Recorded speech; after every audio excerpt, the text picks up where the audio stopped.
সুইজারল্যান্ডের দাভোসে world economic ফোরামের বার্ষিক সম্মেলনে ব্যস্ত সময় পার করছেন অন্তর্বর্তী সরকারের প্রধান উপদেষ্টা অধ্যাপক মোহাম্মদ ইউনূস।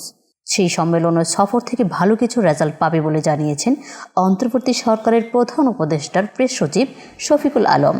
বৃহস্পতিবার এক সংবাদ সম্মেলনে তিনি এই আশা ব্যক্ত করেছেন।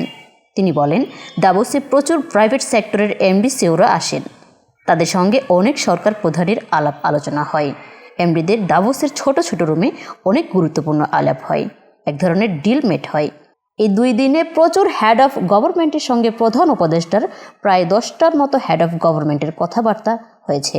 তিনি আরও বলেন, বড় বড় কোম্পানি বাংলাদেশে ইনভেস্ট করতে চায়। তাদের সিওরা প্রফেসর ইউনূসের সঙ্গে দেখা করবেন। তারা বাংলাদেশ সম্পর্কে জানতে চাইবেন, বাংলাদেশের বিজনেস অপরচুনিটি কী আছে সেটি নিয়ে জানতে চাইবেন। আমাদের তরফ থেকে বারবার বলছি যে বাংলাদেশ ব্যবসার জন্য প্রস্তুত। বিজনেসের সেই ক্লাইমেট তৈরি হয়েছে।